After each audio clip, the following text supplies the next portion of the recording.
we're talking about a survival guide, and who am I talking to, right? We are preaching the choir. This is a group of people who've traveled all the way from Delhi and Gurgaon to get to this venue, surviving the rains.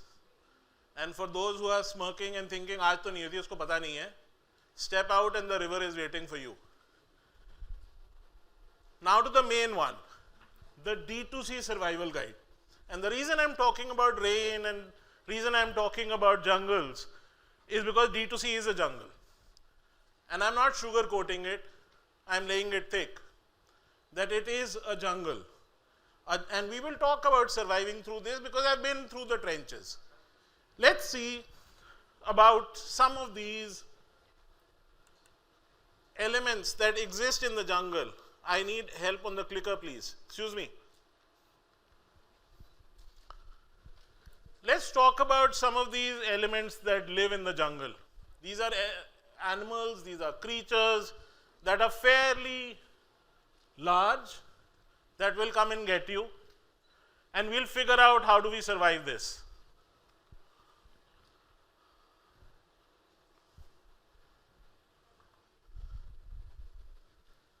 First and foremost, can we fix this? The Murphys will end up showing when you know it is time for them to show. But let's talk about this. The first of its kind are the tigers, and they're your marketplaces. I mean marketplaces, I'm not giving you a name. The second one are the snakes, because if the jungle's thick, there are bound to be snakes. And what are these snakes?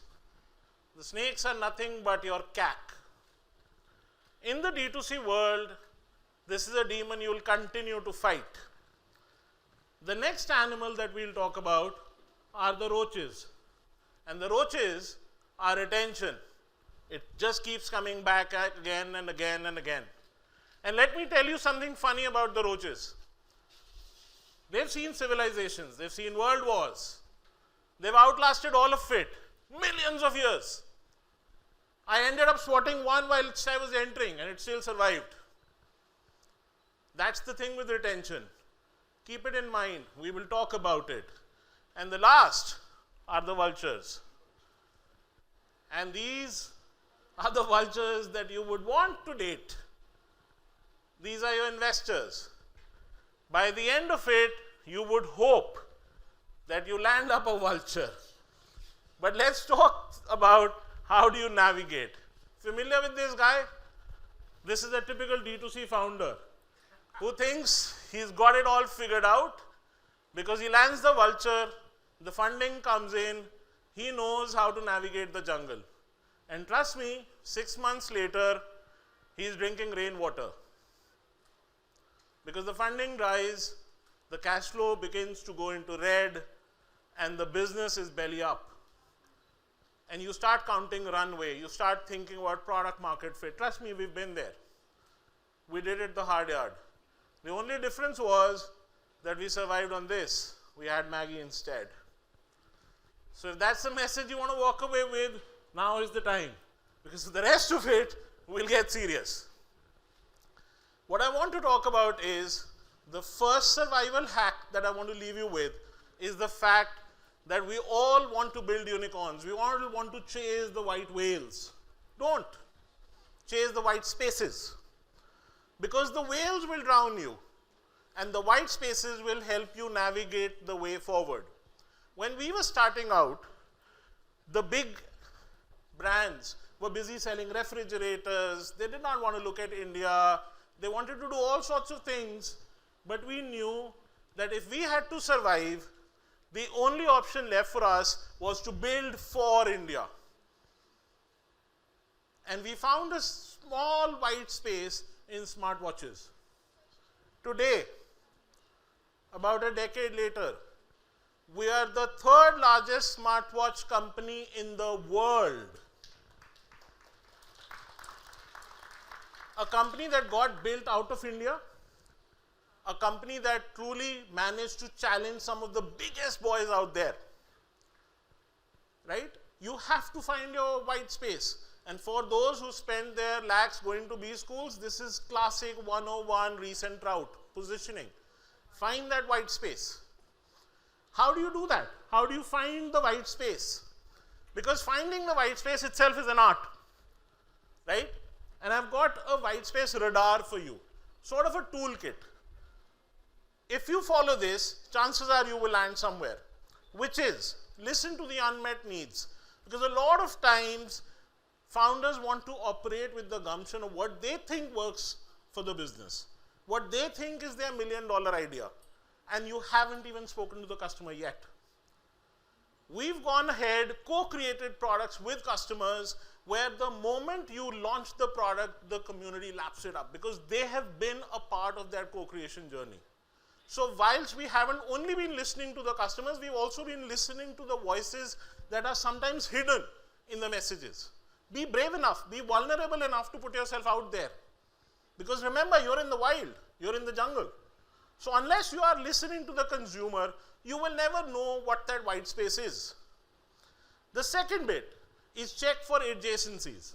Always look at things that are working, that fall within a single degree of separation of existing habits. And that's where you begin to find the right solves. Things that people have been buying, consuming, they're a part of their lifestyle. Can you do the +1? And they start seeing you as a solution. The third bit, always, always, and always give yourself this benefit of trying out cheap and fast. It seems that we all want to perfect things, but trust me, there is no expensive research that will be different than the conversation that you will have with the customer today. Speak to the people. Go back to the first one. Thank you, my friend, for recording this. The next time you want to do this, just tell me so I look good and I'm smiling. But when you show it back to your friends, when you're showing it to your companies, at least they know that there was one handsome man presenting you some good facts. Survival fact 2. The reason I'm talking about the handsome people is that we begin to date a business that we are building. As D2C founders and practitioners, you begin to date that business. But how risky is dating your ex? And by that ex, what I really mean is that D2C is much like Tinder, right? The first date is the easiest to land, and the second one never comes. I have alienated half the room, half the people are saying, "Kya bol raha hai ye?" But that's the reality, right? The first bit of money comes in, but CAC becomes that toxic X. The first time you throw money at a problem, you want to acquire the customer. Sure, great, you get that customer, you're very happy, oh, we've made a transaction. How do you keep making them come back? Because if you keep paying that CAC again and again and again, you will run out of money. And that's never going to be profitable to you. Therefore, stop calling that CAC. Stop boosting your Instagram post at 2 in the morning. Focus on building this the sound way, the right way. And I've got a quick framework for you, the one that we've followed, the CAC escape plan, as I'd like to call it. It's pretty straightforward. We'll go through 3 R's, so to say. The first bit, retention. Ensure that you've got a product that's sticky. I'm sure you've heard this enough times, but I'll give you an example. When we were building smartwatches, people were busy telling us, "Arey, smartwatch mein kya hai? Go to China, get a product, put it out there." But you forgot that there were firmware updates that need to be given. You forgot that we're an Android nation that works on 150 different sorts of phones, and the app has to pair, the device has to pair. You also forget that people will migrate devices and that data has to sync. So unless you're building through platform, unless you're giving reasons for customers to come back, you will die. Today, the Noise app for the last 3 years has been the #1 health and fitness app in the country. And I make a huge statement there because for an app that works in conjunction with a device to be the #1 app in that space for 3 years, rated at 4.5, over 20 million downloads, over 100,000 reviews. So this is not numbers managed. This is reality. You are building for retention. Today we get on our platform 1.2 million daily active users. And with fantasy and real money gaming going out, you realize the power of it, that it's probably the largest community of its kind in all of India, right? The second bit, focus on referrals.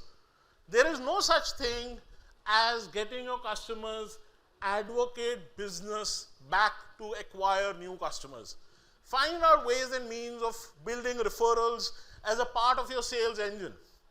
We keep thinking about Instagram, we keep thinking about Meta, we keep thinking about search. You are not thinking about how referrals are going to get you your next acquisition. Please build it as a part of your plan. It goes the longest way. And the third bit, when money is less and you don't have advertising budgets, focus on reputation. Focus on word of mouth. Focus on PR. Invest in these vehicles. Because that's where you build credibility.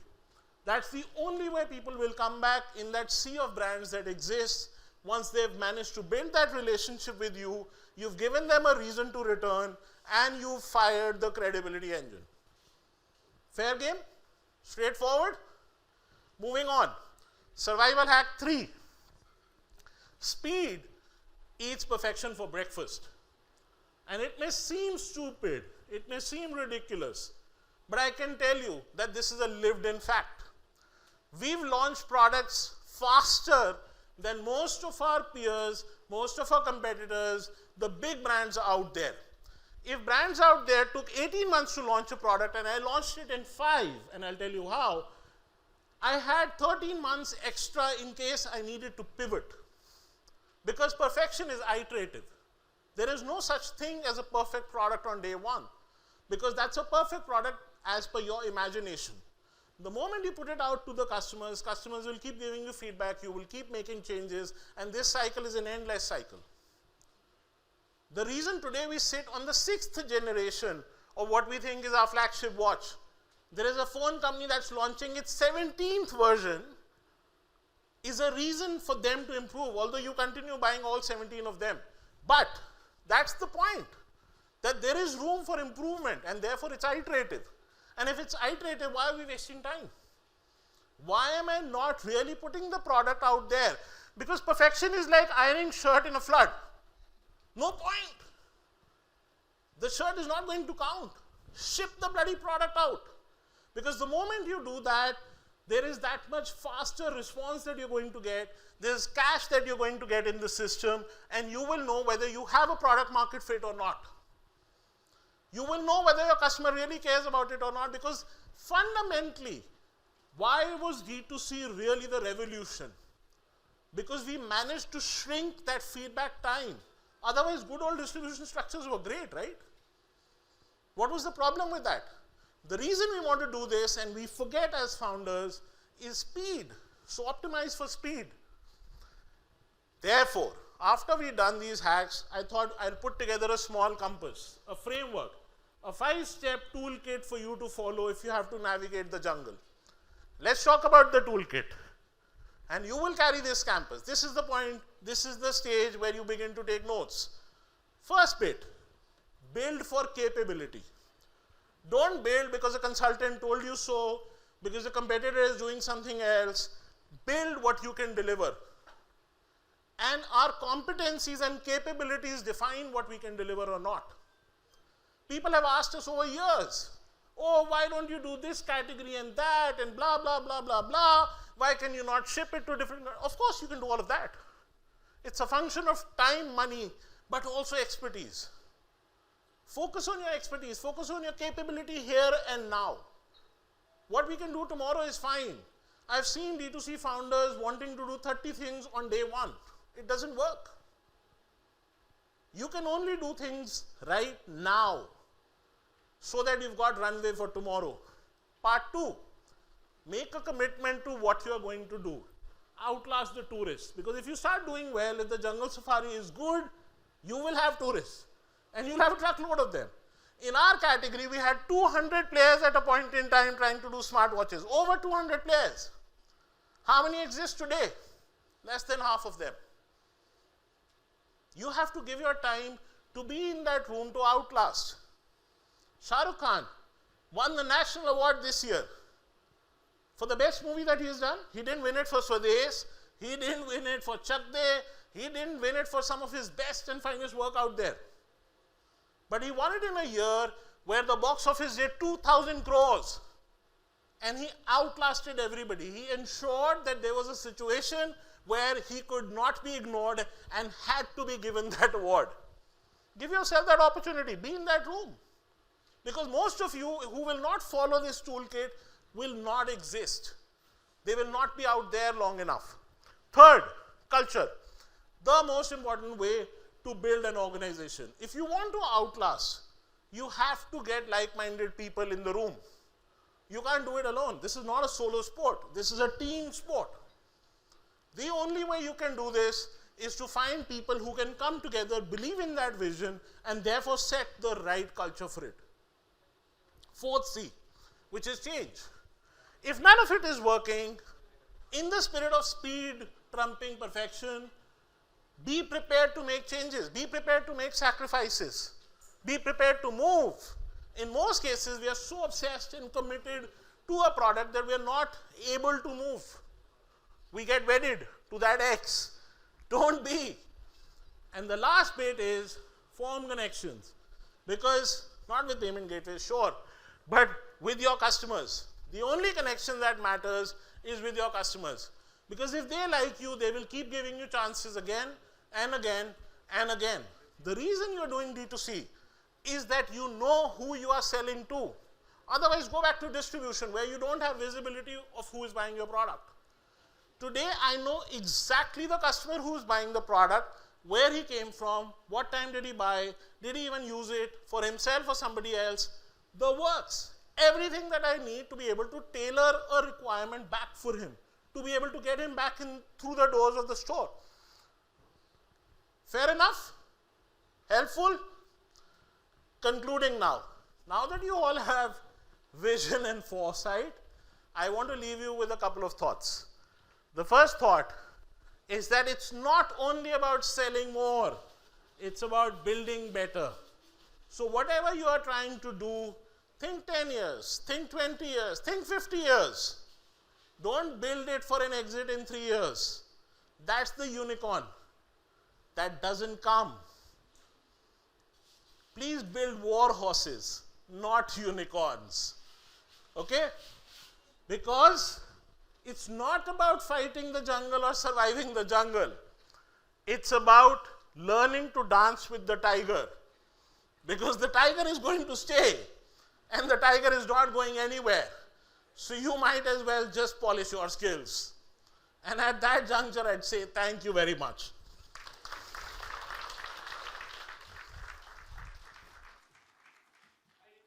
I'm not sure if we've got time, but if there's any questions, I'm happy to take them offline so that the schedule can run. Thank you.